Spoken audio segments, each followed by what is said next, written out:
Hello guys, ఎలా ఉన్నారు? Today మనం జావా కాన్సెప్ట్‌లో అబ్స్ట్రాక్షన్ మెథడ్స్ అండ్ క్లాసెస్ అనేవి చూద్దాము. So, first of all abstraction అంటే ఏంటో చూద్దాము. సో, అబ్స్ట్రాక్షన్ అంటే ఏంటి అంటే మనకి ఇంటర్నల్ ఇంప్లిమెంటేషన్ అనేది తెలియదు. బట్ మనకి యూజెస్ అనేది తెలుస్తుందనమాట. దాన్ని అబ్స్ట్రాక్షన్ అంటాము. సో, రియల్ టైమ్ ఎగ్జాంపుల్స్ ఏమై ఉండొచ్చు, మనం ఎవ్రీ టైమ్ మనం ఏటీఎం యూజ్ చేస్తాం కదా! సో, మనకి ఔటర్‌గా మనం క్యాష్ డిపాజిట్ చేస్తాము, లేకపోతే క్యాష్ ఎంక్వైరీ చేస్తాము. సో, ఆ ఫంక్షనాలిటీ అనేది మనకు తెలుస్తుంది. కానీ ఇంటర్నల్‌గా అది ఎలా ఇంప్లిమెంట్ అవుతుంది? Have some code, right? So, ఆ కోడ్ లాజిక్స్ అనేవి మనకి తెలీదు. మనకి యూజెస్ తెలుస్తుంది. యూజర్ ఇంటర్ఫేస్ తెలుస్తుంది. కానీ ఇంటర్నల్ ఇంప్లిమెంటేషన్ తెలీదు. సో, దాన్ని అబ్స్ట్రాక్షన్ అంటామనమాట. సో, అండ్ ఈ అబ్స్ట్రాక్షన్ మెథడ్స్ని ఎలా యూజ్ చేయొచ్చు, ఎలా ఇంప్లిమెంట్ చేయొచ్చు అంటే, ఫర్ ఎగ్జాంపుల్ ఒక యానిమల్ అనే క్లాస్ తీసుకుంటే, సో ఆ యానిమల్లోని ఒక అబ్స్ట్రాక్ట్ క్లాస్ ఇస్తాము. సో అబ్స్ట్రాక్ట్ క్లాస్ అంటే ఒక సౌండ్ అనే క్లాస్ ఇస్తాము. సో డిఫరెంట్ యానిమల్స్ ఉంటాయి. డిఫరెంట్ యానిమల్స్కి డిఫరెంట్ సౌండ్స్ అనేవి ఉంటాయి. సో ఈ డిఫరెంట్ సౌండ్స్ ఉన్నప్పుడు సేమ్ బేస్ క్లాస్ యూజ్ చేసుకొని, ఆ బేస్ క్లాస్ ఏదైతే యానిమల్ ఉందో యానిమల్ క్లాస్ రెఫరెన్స్ యూజ్ చేసుకొని ఇక్కడ మనకి ఎక్స్టెండ్స్ అనే ఒక కీవర్డ్ వస్తుందన్నమాట. సో ఎక్స్టెండ్స్ చేసుకున్నాక మనం చైల్డ్ క్లాస్లోని ఆ బేస్ క్లాస్లో తీసుకున్న కోడ్ అనేది ఇంప్లిమెంట్ చేసుకోవచ్చు. సో ఫర్ ఎగ్జాంపుల్ సౌండ్ అనే చైల్డ్ అనే డాగ్ క్లాస్ ఉంది, యానిమల్ అనే పేరెంట్ క్లాస్ ఉంది. సో ఇన్హెరిటెన్స్ జరిగి ఎక్స్టెండ్ చేసుకున్నాక సో ఇప్పుడు డాగ్ క్లాస్లోని సౌండ్ అనే మెథడ్ని యూజ్ చేయొచ్చు. అప్పుడు ఇక్కడ మనం ఇంప్లిమెంటేషన్ ఏమివ్వాలి? డాగ్ అండ్ బార్క్ కదా, సో అది ఇంప్లిమెంట్ చేస్తాము. ఒకవేళ వేరే చైల్డ్ క్లాస్ క్యాట్ అనే ఒక చైల్డ్ క్లాస్ ఉంది అనుకుందాము. సో క్లాస్ అనే చైల్డ్ క్లాస్ అనేది పేరెంట్ క్లాస్ ఏంటి? యానిమల్ కదా, యానిమల్ నుంచి ఎక్స్టెండ్ చేసుకుంటుంది. సేమ్ ఒక అబ్స్ట్రాక్ట్ క్లాస్ ఏంటి? సౌండ్. సో ఆ సౌండ్ అనే అబ్స్ట్రాక్ట్ క్లాస్ని ఎక్స్టెండ్ చేసుకొని ఇక్కడ మ్యావ్ కదా, సో మ్యావ్ అనే సౌండ్ని ఇంప్లిమెంట్ చేసుకుంటుంది. సో డిఫరెంట్ చైల్డ్ క్లాసెస్ ఉంటాయి. సో సేమ్ బేస్ క్లాస్ నుంచి మనకి కావాల్సిన అబ్స్ట్రాక్ట్ క్లాసెస్ తెచ్చుకొని ఇంప్లిమెంటేషన్ అనేది చేసుకోవచ్చు అనమాట. ఇది రియల్ టైంలోని చాలా యూజ్ అవుతుంది. మనకి ఫ్రేమ్వర్క్స్ కానీ ఇంప్లిమెంటేషన్స్ కానీ ఏమైనా చేయాలంటే మనకు ఆ బేస్ అబ్స్ట్రాక్ట్ క్లాసెస్ అనేవి ఉంటాయి. సో ఆ అబ్స్ట్రాక్ట్ క్లాసెస్ తెచ్చి మనం కావాల్సినట్టు మన కోడ్లోని ఇంప్లిమెంటేషన్ అనేవి చేయొచ్చు అనమాట. అండ్ ఇలా అబ్స్ట్రాక్ట్ క్లాస్ యూజ్ చేయడం వల్ల ఏమవుతుంది అంటే సెక్యూరిటీ పెరుగుతుంది, రీయూజబిలిటీ ఆఫ్ ద కోడ్ పెరుగుతుంది. అండ్ వన్ మోర్ థింగ్, మనం అబ్స్ట్రాక్ట్ అనే ఏదైనా ఒక క్లాస్ని అబ్స్ట్రాక్ట్ చేసామంటే ఖచ్చితంగా దాని ఇంప్లిమెంటేషన్ అనేది చైల్డ్ టేక్ కేర్ చేయాలన్నమాట. చైల్డ్ క్లాసు ఒకవేళ చైల్డ్ క్లాస్ తీసుకొని కూడా దాన్ని ఎక్స్టెండ్ చేసుకొని కూడా ఇంప్లిమెంట్ చేయకపోతే it will throw error. You should implement the abstract class that you are inherit కదా అన్నట్టు. సో అప్పుడు ఏం చేయాలి అంటే, ఒకవేళ ఆ స్టేజ్లో కూడా మనకి ఇంప్లిమెంటేషన్ అవసరం లేదంటే మనం ఆ క్లాస్ని కూడా అబ్స్ట్రాక్ట్ చేసుకొని ఇంకొక చైల్డ్ క్లాస్ని క్రియేట్ చేసుకొని ఆ చైల్డ్ క్లాస్కి ఎక్స్టెండ్ చేసుకొని ఈ చైల్డ్ క్లాస్లోని ఇంప్లిమెంట్ చేయాలి. రియల్ టైమ్ ఎగ్జాంపుల్ చూస్తే సినారియో అర్థమయ్యేలా చెప్పాలి అంటే, మన గ్రాండ్ ఫాదర్ ఉన్నారనుకుందాము. ఆయనకి డాక్టర్ అనే కళ ఉంది, డాక్టర్ అవ్వాలి అనే కళ ఉంది. సో డాక్టర్ ఆయన అవ్వలేకపోయారు. ఆయనకి ఏంటి? అదొక అబ్స్ట్రాక్ట్. సో అంటే అన్ఇంప్లిమెంటెడ్ యాక్షన్ కదా. సో అది అబ్స్ట్రాక్ట్ అయింది కాబట్టి ఆ ఇన్హెరిటెన్స్ మన ఫాదర్కి వస్తుంది. అంటే తాతగారు అనుకుంటారు కదా, నేను చేయలేకపోయినా మా అబ్బాయి అయినా చేస్తే బాగుండు అని. సో ఈ అబ్బాయికి వచ్చేసరికి ఏమవుతుంది? తిను ఒక మనీ కన్స్ట్రెంట్స్ వల్ల తిను కూడా ఆ డాక్టర్ అనే ఒక టాస్క్ని కంప్లీట్ చేయలేకపోయారు. సో అలా వదిలేరు కదా. అంటే నేను రియల్గా చెయ్యరు అని కాదు, బట్ చెప్తున్నా అర్థమవుతుంది అని. వదిలేరు కదా. సో ఇప్పుడు మన జనరేషన్ అయినా అట్లీస్ట్ అది ఫుల్ఫిల్ చేయాలి అని వాళ్ళు అనుకుంటారు. సో అది ఎక్స్టెండ్ మనం చేసుకొని మనం ఇక్కడ డాక్టర్ అనే కాన్సెప్ట్ని కంప్లీట్ చేస్తున్నాము. So end of the day the task is completed అనమాట. సో దానికి కూడా యూజ్ అవుతుంది. అబ్స్ట్రాక్ట్ క్లాసెస్ అనేవి మనం క్రియేట్ చేసినప్పుడు ఆ అబ్స్ట్రాక్షన్ అనేది ఖచ్చితంగా జరగాలి. ఇంప్లిమెంటేషన్ అనేది ఎట్ ద ఎండ్ ఏదో ఒక ఫేజ్లోని కంప్లీట్ అవ్వాలి అన్నట్టు ఉంటుంది. సో ఇన్ని విధాలుగా మనకి అబ్స్ట్రాక్షన్ అనేది యూజ్ అవుతుంది. లైక్ మనం కొన్ని కోడ్ ఎగ్జాంపుల్స్ చూద్దాం ఈ అబ్స్ట్రాక్షన్ కోసం. సో మనం కొన్ని రియల్ టైమ్ ఎగ్జాంపుల్స్ తీసుకున్నాం కదా అబ్స్ట్రాక్షన్కి. సో వాటితోనే మనము కోడ్ అనేది బిల్డ్ చేద్దాము. సో నేను ఫస్ట్ ఆఫ్ ఆల్ ఒక క్లాస్ తీసుకుంటున్నా యానిమల్స్ అని.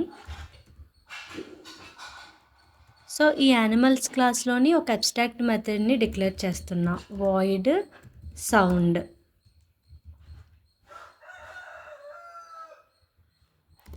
ఇక్కడ నార్మల్గా ఇలా ఇంప్లిమెంటేషన్ ఇచ్చామనుకోండి, అది ఏమవుతుంది అంటే ఒక అబ్స్ట్రాక్ట్ మెథడ్ అవ్వదు. లైక్ ఇలా like open and closed flower braces ఇస్తే అక్కడ మనం ఇంప్లిమెంటేషన్ చేస్తున్నట్టు, కానీ మనకి మెథడ్ అబ్స్ట్రాక్ట్ అవ్వాలి కదా. సో అంటే అన్ఇంప్లిమెంటెడ్ మెథడ్ కదా.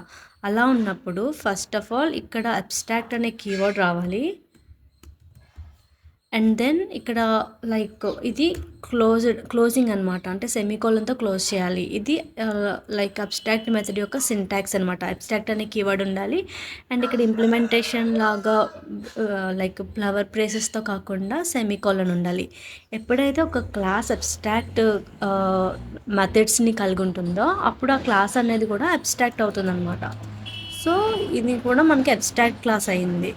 ఇప్పుడు ఈ క్లాస్ నుంచి వేరే క్లాస్కి ఎక్స్టెండ్ చేసుకుందాము. Let it be class dog extends from animal. So ఇక్కడ ఒక క్లాస్ వచ్చింది. సో ఈ క్లాస్లో నేను ఈ సౌండ్ అనే మెథడ్ని ఇంప్లిమెంట్ చేద్దాం అనుకుంటున్నా. So same class void sound,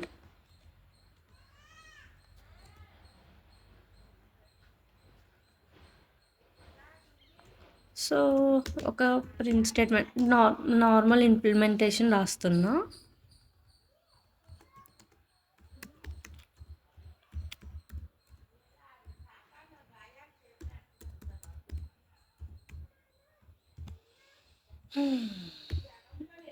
so ఏమని సౌండ్ వస్తుంది? బార్కింగ్ కదా, బార్క్. సో సేమ్ అనదర్ క్లాస్ని తీసుకుంటున్నా, క్లాస్ క్యాట్ ఎక్స్టెండ్స్ యానిమల్స్. ఇక్కడ మళ్ళీ సౌండ్ అనే ఒక మెథడ్ని ఇంప్లిమెంట్ చేస్తున్నా.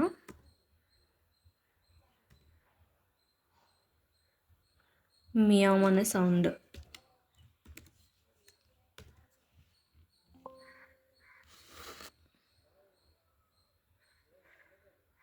సో ఇప్పుడు ఇక్కడ రిఫరెన్స్ క్రియేట్ చేస్తున్నా యూజింగ్ లైక్ ఈ పేరెంట్. నార్మల్గా మనం 2 టైప్స్లోనే రిఫరెన్స్ అనేది క్రియేట్ చేయొచ్చు. 2 టైప్స్ చూపిస్తా. లైక్ మనం డైరెక్ట్గా ఈ డాగ్ అనే క్లాస్కి రిఫరెన్స్ క్రియేట్ చేయొచ్చు. Like dog DG equal to new dog అని చెప్పేసి. సో ఇది లైక్ ఒక దీన్ని మనం పేరెంట్ క్లాస్తోని కానీ రిఫరెన్స్ క్రియేట్ చేస్తే it's like a loose coupling. అలా కాకుండా చైల్డ్ క్లాస్తోనే రిఫరెన్స్ క్రియేట్ చేస్తే ఇట్స్ ఏ టైట్ కప్లింగ్ అనమాట. అంటే లైక్ వెరీ రిస్ట్రిక్ట్. రిఫరెన్స్ అనేది లైక్ పేరెంట్ క్లాస్తో ఇచ్చినప్పుడు అది మరి అంత స్ట్రిక్ట్ ఉండదు అనమాట. యూజువల్ కేసెస్లో మనము యానిమల్ మీన్స్ పేరెంట్ క్లాస్తోనే రిఫరెన్స్ అనేది క్రియేట్ చేస్తాము. సో డీజీ డాట్ నాకు ఇక్కడ ఏ మెథడ్ కావాలి? సౌండ్ కదా, సౌండ్. సో నేను ఇప్పుడు ఇది రన్ చేస్తే నాకు బార్క్ అనేది రావాలి అవుట్పుట్లో. చూద్దాం వస్తుందా రాదా అని. It's running. యా, బార్క్ అనేది వచ్చింది.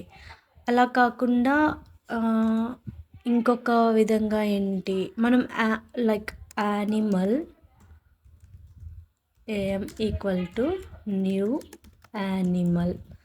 సో, ఇక్కడ ఇలా క్రియేట్ చేయలేము. ఏదైతే క్లాస్ అబ్స్ట్రాక్ట్ ఉంటుందో, దానికి డైరెక్ట్‌గా యానిమల్ అనే ఒక ఆబ్జెక్ట్‌ని క్రియేట్ చేయలేమనమాట. సో, ఒకవేళ మనం ఇలాగ ఒక యానిమల్ క్లాస్ తీసుకొని ఎందుకంటే ఇందులో క్లాసెస్ అనేవి అబ్స్ట్రాక్ట్ ఉన్నాయి కదా! అబ్స్ట్రాక్ట్ ఉన్నప్పుడు, అన్‌ఇంప్లిమెంటెడ్ ఉన్నప్పుడు దానికి మనం క్లాస్ క్రియేట్ చేస్తే అక్కడ మెమరీ అనేది వేస్ట్ అవుతదనమాట. సో, అలా చేయలేము. కాబట్టి ఏం చేయాలి అంటే ఈ యానిమల్స్ అనే రెఫరెన్స్ తీసుకొని డైరెక్ట్‌గా మనం చైల్డ్ క్లాస్‌కి మాత్రమే ఆబ్జెక్ట్ అనేది క్రియేట్ చేయగలుగుతాం అనమాట. So, I'm giving cat here. So, ఇప్పుడు ఏఎం డాట్ సౌండ్ కదా! సౌండ్ అన్నప్పుడు మనకి ఇక్కడ మియావ్ అనేది రావాలి. ఇక్కడ ఏఎం కదా! That's right. సో, మనం ఆబ్జెక్ట్ ఏదైతే క్రియేట్ చేసామో ఆ ఆబ్జెక్ట్‌తోని పర్టిక్యులర్ మెథడ్‌ని కాల్ చేస్తున్నాం అన్నట్టు. సో, 2 సౌండ్స్ మనకొచ్చాయి. ఇది ఒకటి. లైక్ ఇక్కడ మీరు చూస్తే ఇది టైట్ కప్లింగ్, ఇది లూజ్ కప్లింగ్. మోస్ట్‌లీ మనం యూజ్ చేసేది ఇదే. అండ్ ఇది అబ్స్ట్రాక్షన్ కాన్సెప్ట్ అనేది లైక్ రియల్ ఫ్రేమ్‌వర్క్స్‌లో కూడా చాలానే యూజ్ చేస్తాము. లైక్ ఫర్ ఎగ్జాంపుల్ సెలీనియంలో అది మనం వెబ్ డ్రైవర్ మేనేజర్‌ని తెచ్చుకోవడానికి, లేకపోతే క్లిక్ ఫంక్షనాలిటీస్‌ని, లైక్ సెన్కీస్ ఫంక్షనాలిటీస్ ఇవన్నీ అబ్స్ట్రాక్ట్ క్లాసెసే అనమాట. అండ్ వన్ మోర్ ఎగ్జాంపుల్ ఏంటి, మనం ఒకసారి ఏదైతే ఇంప్లిమెంటేషన్ చేసామో లైక్ అబ్స్ట్రాక్ట్ క్లాస్ అనేది ఇంప్లిమెంట్ చేసామో దాని ఇంప్లిమెంటేషన్ అనేది ఖచ్చితంగా జరగాలి అని చెప్పడానికి ఒక ఎగ్జాంపుల్ చూసాం కదా. Let me right code for that one. So, class grand parent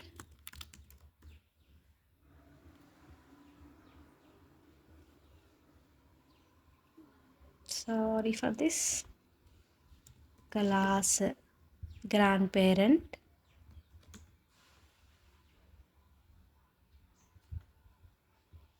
ఈయన ఒకటి అవుదాం అనుకున్నారు. ఏంటి, వాయిడ్ డాక్టర్ అనే అవుదాం అనుకున్నారు. కానీ ఇది అబ్స్ట్రాక్ట్ ఉండిపోయింది. ఆయన కల నెరవేరలేదు. కాబట్టి ఇది ఏమైంది, అబ్స్ట్రాక్ట్ మెథడ్ అయింది. ఆర్ఎల్స్ లైక్ మెథడ్ అంటే ఏంటి, ఒక యాక్షన్ కదా. సో, అబ్స్ట్రాక్ట్ యాక్షన్ అయింది. ఎప్పుడైతే ఒక మెథడ్ అబ్స్ట్రాక్ట్ అవుతుందో ఆ క్లాస్ కూడా ఖచ్చితంగా అబ్స్ట్రాక్ట్ అవుతుంది. Then abstract. ఓకే, ఇప్పుడు ఇంకొక క్లాస్ ఉంది, అది వచ్చేసి child. So, child class extend అవుతుంది, ఎక్స్టెండ్స్ ఫ్రమ్ ఈ గ్రాండ్ పేరెంట్ క్లాస్. సో, ఈ గ్రాండ్ పేరెంట్ క్లాస్ నుంచి ఎక్స్టెండ్ అయింది కాబట్టి ఈ మెథడ్ వాయిడ్ డాక్టర్ అనే మెథడ్ ఇంప్లిమెంటేషన్ అనేది ఈ చైల్డ్ క్లాస్ మీద లైక్ ఉంటుందన్నమాట. నువ్వు ఖచ్చితంగా చేయాలి ఇంప్లిమెంటేషను అనేది, నువ్వు ఖచ్చితంగా ఇంప్లిమెంట్ చేయాలి అనేది. బట్ ఇక్కడ కూడా ఇంప్లిమెంటేషన్ అవ్వలేనప్పుడు, sorry for this, Y doctor ఇక్కడ కూడా ఇంప్లిమెంటేషన్ అవ్వలేనప్పుడు we make it as this also abstract అనమాట. కొన్ని కన్స్టెంట్స్ వల్ల ఇక్కడ కూడా అవ్వలేదు, అబ్స్ట్రాక్ట్ డాక్టర్. సో, ఇప్పుడు ఇక్కడ క్లాస్ అనేది అబ్స్ట్రాక్ట్ అయింది కాబట్టి మళ్ళీ ఈ క్లాస్ కూడా అబ్స్ట్రాక్ట్ అవుతుంది. సో, దెన్ మనం సో, ఇప్పుడు ఇంకా లాస్ట్ ఫైనల్గా ఒక సన్ క్లాస్ అనేది ఉంటుంది. సో, మన జనరేషను ఎక్స్టెండ్స్ ఫ్రమ్ పేరెంట్, లైక్ మనకి పేరెంట్ అంటే గ్రాండ్ ఫాదర్ చైల్డ్ కదా. సో, ఆ చైల్డ్ క్లాస్ తీసుకొచ్చి మనం ఈ వాయిడ్ డాక్టర్ అనేది ఇంప్లిమెంట్ చేస్తున్నాం. సో, సమ్వేర్ ఎల్స్ మనం ఎక్కడో స్టార్ట్ చేసిన ఒక అబ్స్ట్రాక్ట్ క్లాస్కి ఖచ్చితంగా ఏమంటారు,